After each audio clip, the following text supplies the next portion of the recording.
You really only have one shot with consumers. You've got one shot.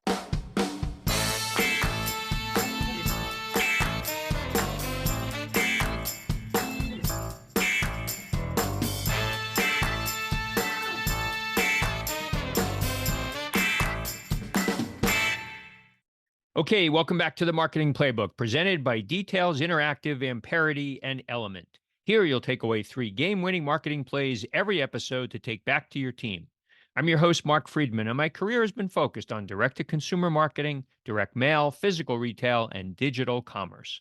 This is episode number 95, and today's guest is Nadina Guglielmetti. Nadina is the Chief Customer Officer at The Vitamin Shoppe, where she drives all of the customer-focused strategies, including digital commerce.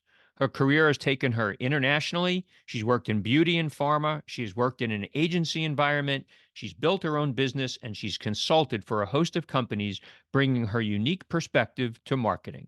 You'll enjoy her story and the insights that she shared. Before we get started, a quick thank you, as always, to Max Branstetter of the Wild Business Growth Podcast for producing this episode. You can reach him at max@maxpodcasting.com to help bring your podcast to life. Let's open the playbook. Ready, break. Well, hello, everyone. Thank you for joining the Marketing Playbook podcast. Today, I'm joined by Nadina Guglielmetti. Nadina currently serves as Chief Customer Officer of the Vitamin Shoppe. In this role, she leads developing and implementing customer-focused strategies to enhance customer satisfaction, loyalty, and profitability.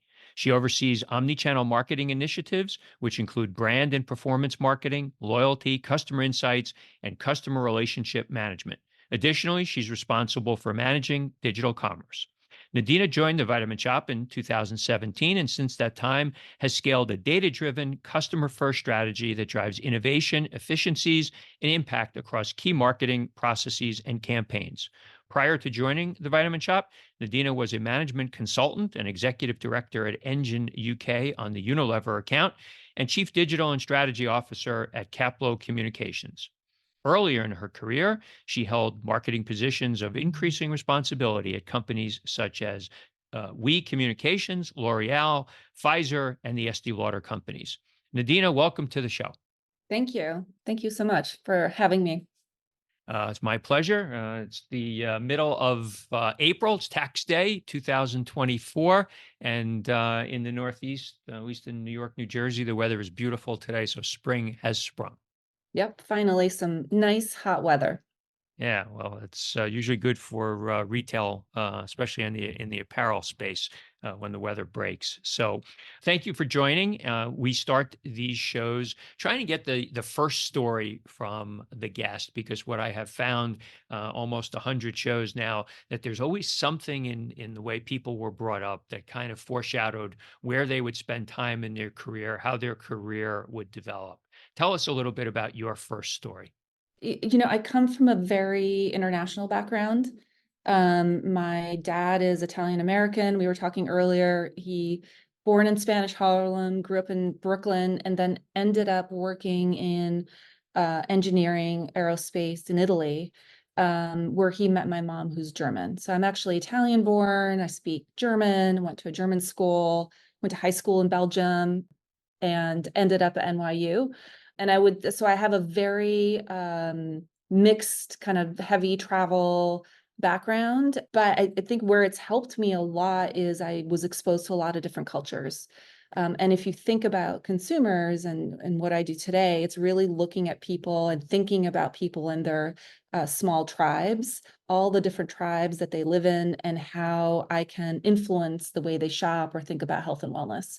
So it's very much to your point about threads. It's the one common thread I've always had is an intense curiosity about almost like an anthropologist. Why do people do what they do? How do I move them along? And if they're not doing what I expect, why not? So definitely a thread. I also studied economics at NYU, so have definitely a business angle as well, which really helps me in my marketing career.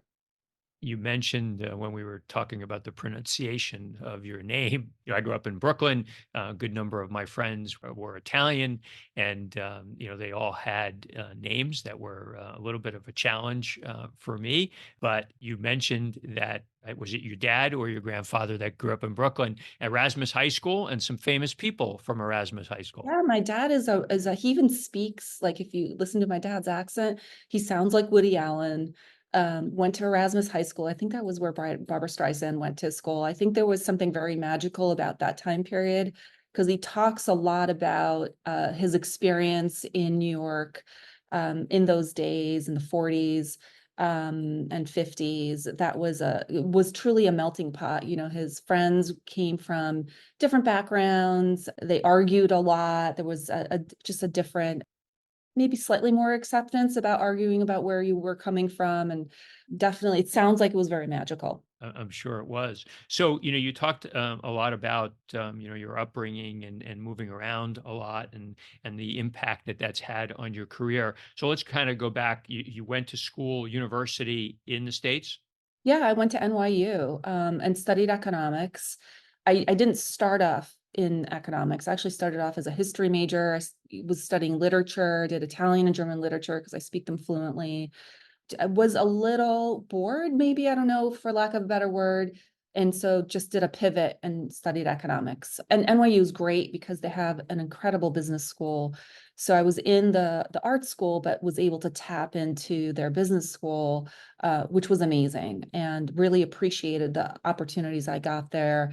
Got my first job before I even graduated college. So I was working I don't even think I went to my graduation, a very New York story. I was working that day. So I didn't even go to my graduation. I've always been a very hard worker. So for good or bad, maybe where I put my priorities, but was really lucky at that time to have these great opportunities working. I think I was working at Calvin Klein, then the Lauder companies, really great places to work to kind of give me a grounding, a foundation in marketing and branding as well.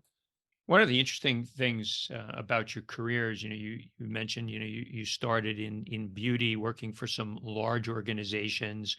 Then you did some time as an entrepreneur. You've done some time on the provider side. So really kind of, very well rounded. Let's go back to coming out of school and beauty and what drew you to those businesses. Yeah, I actually had my aunt who also graduated from NYU. She was working in beauty at the time. So I was lucky. I was a Nepo child, I guess. I was lucky to have an introduction and get a foot in the door to Estee Lauder through her. I got an entry level job. I think I was a coordinator initially in the education side of the business, which I didn't even know existed or what that meant. But what I appreciate, and I did do actually when I was at NYU, I did some summer jobs working behind beauty counters at Bloomingdale's. So I think I did Lancome, and then I worked behind the Estee Lauder beauty counters. All of these experiences, and even education, which is such a critical educating those people who are really at the doorstep of talking to customers and how critical that was. I was really appreciative of the education that I got from Estee Lauder. And then I moved into the digital side early on while I was with Lauder. That's how I got in. I was lucky. I had a family member who was an executive at Lauder and she got me in the door. And then I did, made good use of that entry. It's interesting, you talk about working in those counters. We talk a lot about in indirect marketing, whether it was catalog or digital, how important the frontline customer service, contact center, people. And so many brands don't take the opportunity to spend enough time with the people on the front lines to get to know what the customers are saying. Throughout your career, how have you leveraged the information that you get from those people? Yeah, it's so important. And in particular, at the Vitamin Shop, we so appreciate, we call them health enthusiasts. So those are the folks who are working in our stores. They are really our secret sauce. And there's always been a few ways, whether it's traveling from stores, doing sort of surprise visits, or in stores, and then even meeting with those store employees is incredibly critical. Besides doing all of those things, I read a note I get every Monday. It's sort of like a roundup of feedback from our stores, and it's probably my best read. And some of the things I read are very anecdotal, but some of them there's always a sliver of something that I need to know or something that might not have worked. I work very closely today with our operations lead and our regional vice president or our district managers or store managers to understand what's working and not, because there's usually two indicators of how business is. It's you hear it from them, sort of from the ground, or you see it initially in your digital traffic, sales, and search queries. So those are kind of, and I'm responsible for digital, I'm responsible for customers, and those are the two places I really keep my ear to the ground and always have. Again, sort of back to the curiosity about customers and what moves them. One of the nice things about this show, as I told you, it's we try to keep it conversational, and I jump around based upon things that the guests talk about. I wanted to talk about social media in general, and this is a good segue, and we'll come back to some of the other things you've done. But social media, there's multiple components of it. There's the paid component of social, there's the organic, and then kind of building off of what you just said about the customers, there's the customer service component of social, because customers, when they're not happy, sometimes go to Facebook, Instagram, wherever to try to talk to a company. How do you guys deal with those Yeah, comments? and we always say that usually customers complain before they give you an accolade of some sort in social. So you definitely get a lot of complaints. It's very easy to complain. So yeah, we are like most companies today.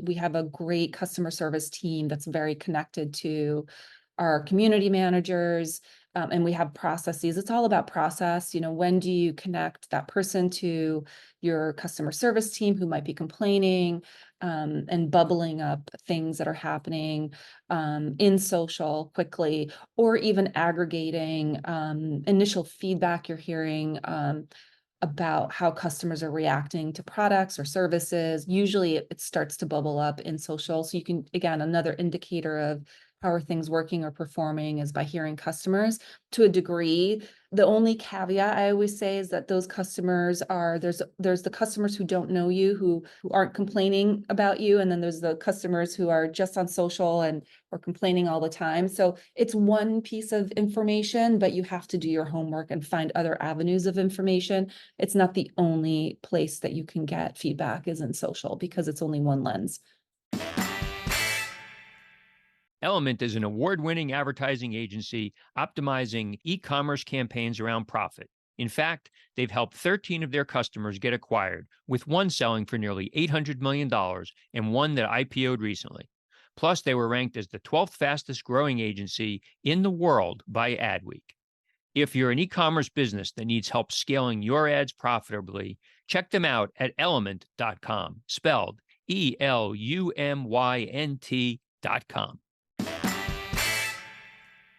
You had a stay at Pfizer, I believe, working from Italy. I did, yeah. So I was working, I'm Italian, multinational. So I was working in Italy where my parents live at Pfizer in Rome. And it was a great experience because I had been working in sort of the e-commerce side of the world. And in that role, I was much more in the business technology side. So I was in support of marketing and communications. And in pharma in Europe, you really can't speak to customers directly. Their privacy laws are much bigger, have always been. They're much more concerned about privacy than we have. We're a bit slow adopters in the US. So the things that we were able to do were very different. You couldn't directly go to a customer and say, we have the drug for you. You could do other things. So it was and then it was much more technical. So I got to build an intranet site while I was there working with our Italian and German counterparts.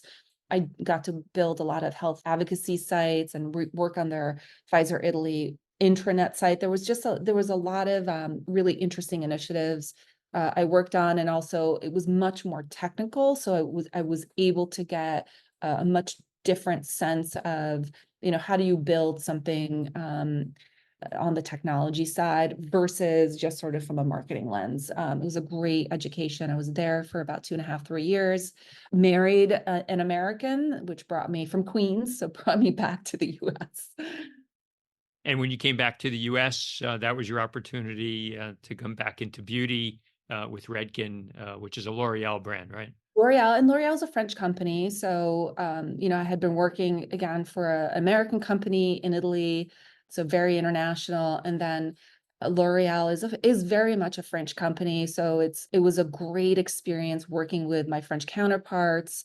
I was missioned with creating a presence for Redken that could be used globally, because at that time, every country kind of had their own brand experience. So from a brand, I had to translate the brand in a way that could be cookie cuttered across the globe. And then I had to go to every country and convince the brand manager to jump on a new platform. So I did a lot of traveling. It was a really great experience. L'Oreal is a fantastic company. Again, another foundational. I feel like all of these experiences really foundational for me, because it was I brought on my sort of technical chops that I got at Pfizer, because there was very much a technical component, and blended it with my marketing brand experience and got to build. And then there was also a marketing. We would do marketing campaigns and that were sort of tailored to each country size. It would buy into them. And it was a lot of fun. I did that up to the point where I felt like it wasn't challenging for me anymore. I was sort of ready for something new and different. And that's when I stepped into the agency world. And the more significant role was really Wagner Edstrom, which is a very notable communications company. And WagEd at that time was known for being the company that partnered with Bill Gates when he came out of the garage. So Pam Edstrom and Melissa Wagner came together and formed this agency around Microsoft. And at that time, when I was with them, Microsoft was at the forefront of things like social. Social was just coming on, you had Twitter, and I was really curious about where this phenomenon was going around social media, word of mouth, and communications. I sort of felt like, okay, I've done my e-commerce side, and sort of the stagnant web. What something really phenomenal and new and huge. This is going to be huge, which is why I sort of jumped into the WagEd boat, and got to work with Microsoft, Skype at that time, really look at the burgeoning idea of how do you follow people's sentiment through social. At that time, there were a lot more things we could do with social media than we can today. It was much more open. The walls were more open. Facebook allowed you to build apps on their platform. And at that point, I had moved to Capla, where I was their lead strategist. We even at one point built an app that crashed the Unilever servers because of the unexpected traffic it did.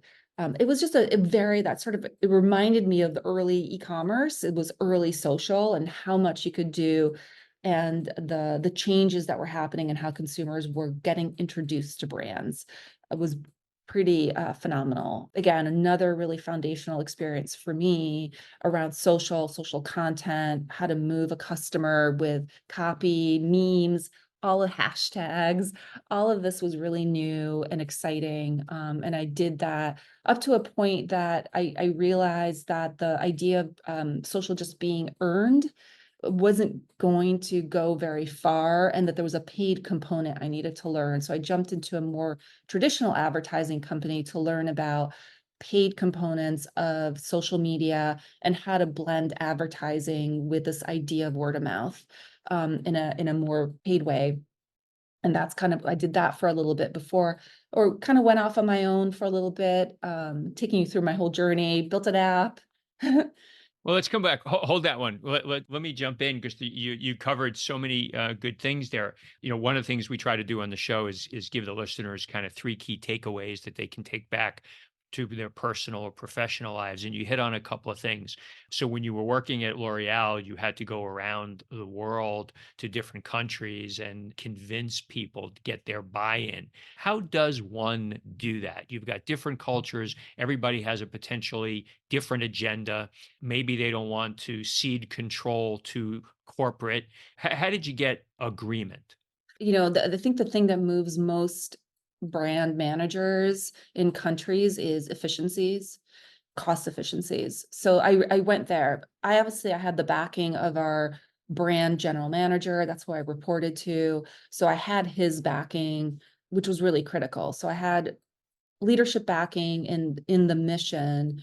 And then I was able to show not only a beautiful branded experience and a really easy way of jumping on in maintenance, that it was cheaper than what they were doing, that it was approved. They weren't going to get yelled at by the US because Redken at that time was a US brand whom I was working with.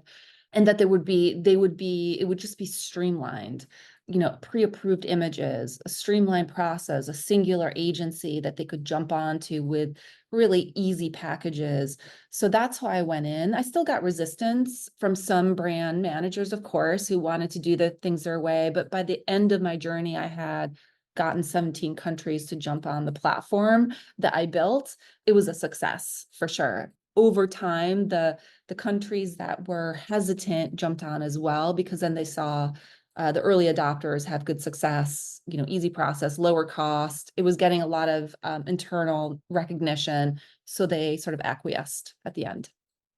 So you had to earn your stripes to some degree. That's everywhere. I don't think anywhere, any role I've ever, especially in digital or in marketing, you always have to earn your stripes wherever you go. So you had a moment in time when the entrepreneurial bug hit you. Tell us I about that. did. I was a little, I was in the agency. It's a really tough lifestyle. I was a bit burned out. I decided I wanted to try two things. One, I had great contacts who were always asking me for opinions or asking me to do projects on the side. So I thought I can certainly earn income while I think about building something on my own. And very good friend of mine, Emily Lisfield, who's a writer, incredible content and creative. And I had this idea for a relationship app. We worked on it for several years. And in the end, kind of, we burned out on it. So that's sometimes that happens I think with entrepreneurs, like you really have to believe in your idea to go like beyond. And I think we just got to the point where we're like, and at that time I started working with Vitamin Shop. That part of my portfolio was growing and I ended up taking a full-time job at Vitamin Shop. Couldn't do both. Let go of the entrepreneurial, but it was a great experience, new type of hustling, meeting with VCs, looking at what worked, kind of the basic criteria of what success looks like in VCs, why you would want a VC to give you money or not.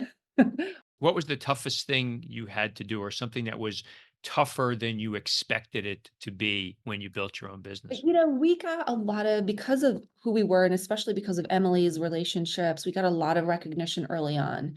And that might sound strange, but we weren't ready for it because our product was in an MVP. It needed a lot of work. The toughest thing, I think, for any entrepreneur is building something that's just good enough to actually have consumers play with it. Because once you put something in front of consumer, it has to be good enough that they'll come back.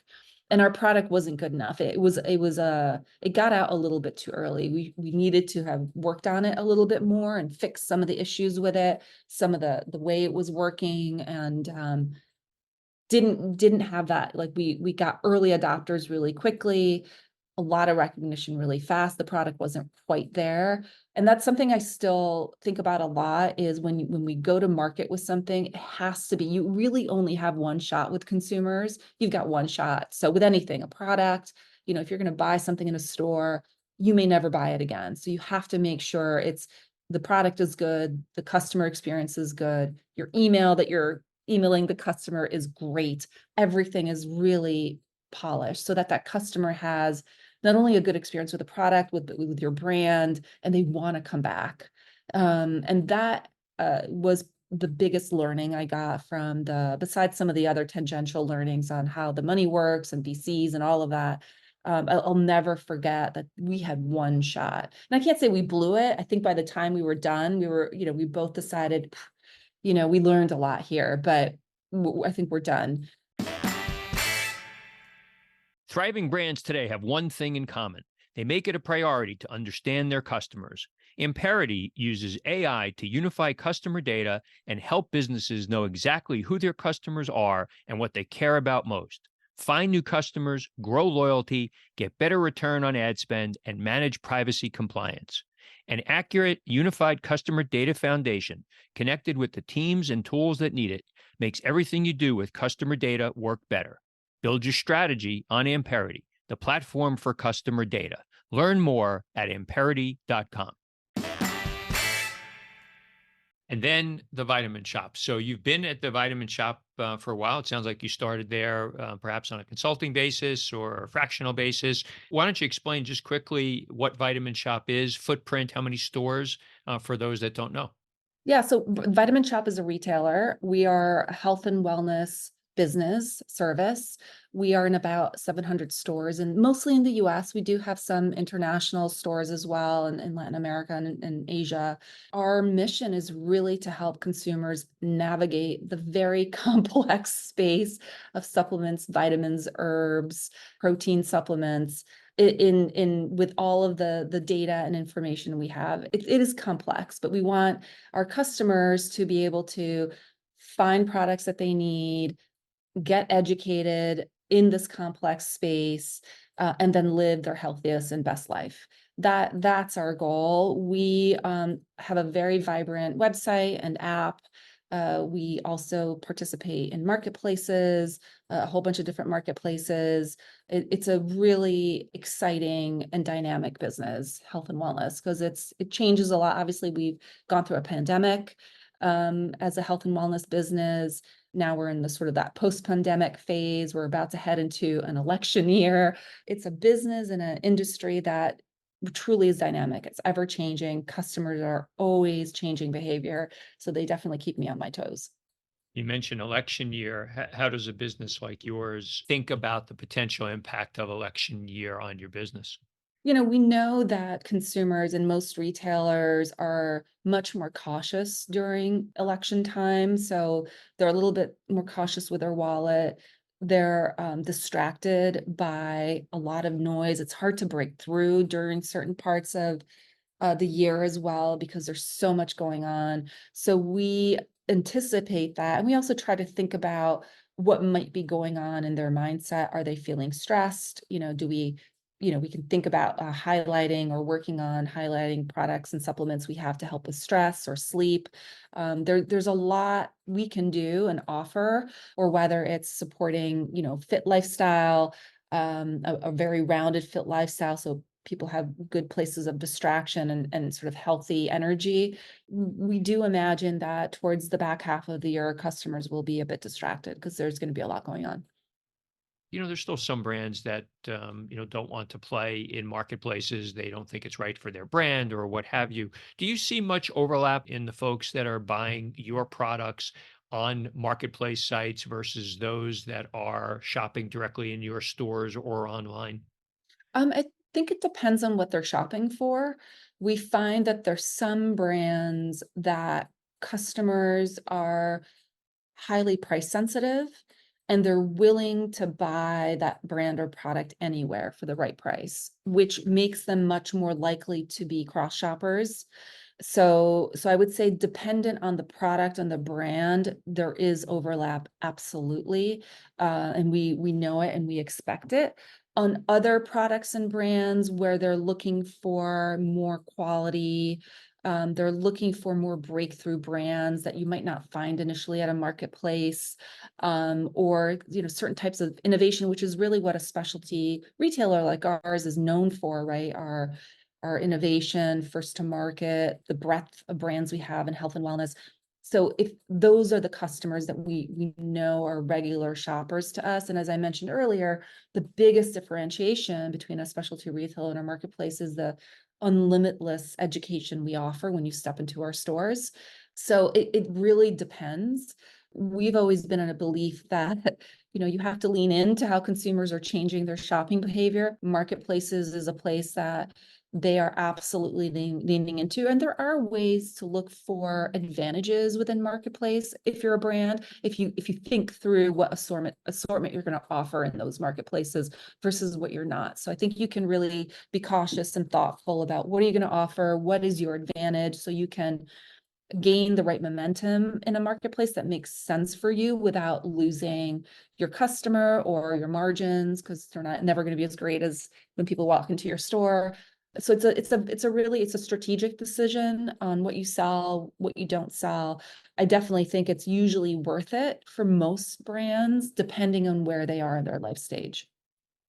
Chief Customer Officer. Interesting title, a newish title, maybe not so new any longer. It's been out for a while. What does a Chief Customer Officer do? It is an interesting title. I would say, and I think the thread of our conversation today is the obsession with customers is really at the center, where generally my responsibility at the Vitamin Shop is to think through, how does our customer start here and how do we keep them going here? My team works really closely with all facets of our business, but at the crux, that's what they do. They are the group that thinks about the customer journey. What happens when someone walks into a store? What do we say next? What happens when someone hasn't been with us for a while? What should we do? How do we listen to our customers, and at what frequency do we get feedback, and where do we put it? I work closely with our IT data expertise as well. Where does the data get stored? How frequently do we refresh it? What do we append to that data so that we can enrich our perspective of our customers? And then what do we do about it? So that's really the intent of my team. I also oversee, as you know, the digital commerce piece, which is really where I try to connect our secret sauce is our health enthusiasts in a store. How do I make sure that shows up online so that we don't look like just a catalog? That's part of the way I think about our digital business as well. How do we take advantage of how people are what are they looking for online or their experience, and then help that with the store experience and vice versa. One of the things you said in your bio, and I want to make sure we call out here, you talked about being data driven, and I wanted to ask about performance measurement. There's so many things to measure, but if we just focus for a second on the marketing spend across the business and how you ultimately, best understand where each dollar is going, which is the most productive dollar. I don't want to get into a attribution conversation because that would bore everybody. But that's a big piece of what I imagine you have to think about, right? It is, and I work very closely with our finance team, because ultimately your CFO needs to feel confident that where marketing spends every dollar is done in the best way possible, so that because marketing spend is always a sliver of a P&L. It sits on the books. Everybody sees it every year or every month of what you're spending. So you better be able to rationalize what you're doing. So some channels are easier. Back to attribution, there is no perfect attribution. It's very complex. Attribution is so complicated, and there's no silver bullet for any that is applicable everywhere. So as a brand, you have to make your own sense of how you're going to attribute what. There's some channels that are really easy to measure and rationalize, and others that are very much more difficult. But we work very closely with our finance and our BI team to create modeling that allows us to have a good sense of, is this effort doing what it should or not? It's hard because, business dynamics go up and down, and you can have a channel that's working despite your business not doing what it should. So you have to really kind of go through trends and a lot of data to get there. The simplest, from a web perspective, we use the website for some things, and we use last click attribution for most of what we do. It's easier just to keep it clean. We also look at linear data, and we have other tools and mechanisms. And then we do a lot of foot analysis and partner with companies to help us understand foot traffic so that we can pull a picture together about what's working and not. We're beginning to play again in market mix analysis. We haven't done that in a long time. I kind of let that go 5 years ago because it was not really very useful. A lot of those tools are coming back in style. In fact, I think Google now has a beta where they have their own MMA tool you can leverage, or Facebook. So we're kind of going back to that as well, especially now that cookies are kind of getting deprecated. Digital will be a little bit more difficult for us to pinpoint. We're already seeing it, that it's much harder to pinpoint traffic. So we're going back to some older tools to help kind of weave in different perspective. But I look at marketing kind of like a Rubik's Cube. You're constantly turning to try to align what did what to get to your business goal.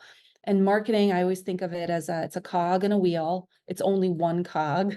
You have to have the right product, you have to have the right distribution. Everything has to be working, not just your channels. So that's why I always say you have to kind of really look at the channels you're working in and your whole business dynamic, because there could be one part of that wheel that's not working well, and it might not be the channel. So, and that's the hardest. When that happens, it makes it really hard for marketers, because you really have to be very clear to communicate the channel is working. We don't have the right something else in the market, the distribution, the product, whatever it might be. Okay, we're down to the end of the show. We do a 2-minute drill, 7 questions, 1-word answer. Are you ready? Okay. All right, a brand that you admire or that inspires you. Nike. Favorite app on your phone. Threads right now. Last website other than Amazon that you shopped from. I really love Blue Mercury, which is Macy's beauty brand. I just wish they'd fix their loyalty program. Okay, there we go. I'll try and tackle that. Yeah, Something that you're not good at, but that you wish that you were. I'm very forgetful. Charitable organization that you're passionate about. I really love supporting local radio. So I do give a lot of money to WNYC and other local programs that are reliant on public.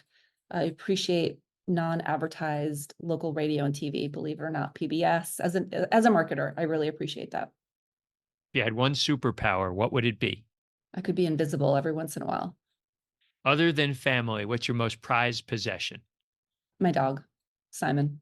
Where can people reach out to you on social media if they'd like to, Nadina? Yeah, LinkedIn. LinkedIn is a pretty good. I'm really slow because I probably check it every once in a while, but it's probably the best way. Thank you for this. That's where I met. Yes. So she does check her LinkedIn because that's where we connected. So, look, this was great. Thank you very much for your time. I appreciate it. Good stuff. And wish you good success in your roles. Thank you so much. I really appreciate it. Thanks for the invitation. That's it. Today's game ball goes to Nadina Guglielmetti for coming on the marketing playbook. To me, today's 3 game-winning marketing plays were as follows. Number 1, there's no replacement for understanding what your customers have to say about your business than spending time with the people that are on the front lines, your contact center team. Meet with them regularly and ask questions. What are the customers saying, the good and the bad? Where can we get better? Are there different products they want? Do they have pain points that we can easily solve? Your meeting with the team will also rub off on how they treat the customers. The message that the company cares will come through in the voices and written words of your associates. Number 2, in all of our roles, there comes a time when you need to get consensus among your peers. Oftentimes, you'll be asked by management to get people that don't report to you to execute on a strategy. The only way for you to get that done is to demonstrate that you're a subject matter expert, that your ideas are helpful to the team, and you need to earn their respect.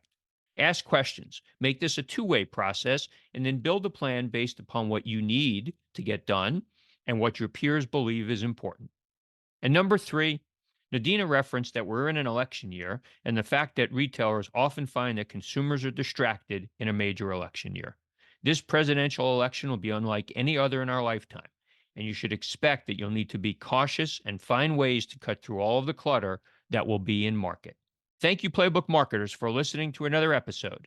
If you want to check out more pages of the Marketing Playbook, make sure to subscribe on your favorite podcast spot and leave us a 5-star review on Apple Podcasts.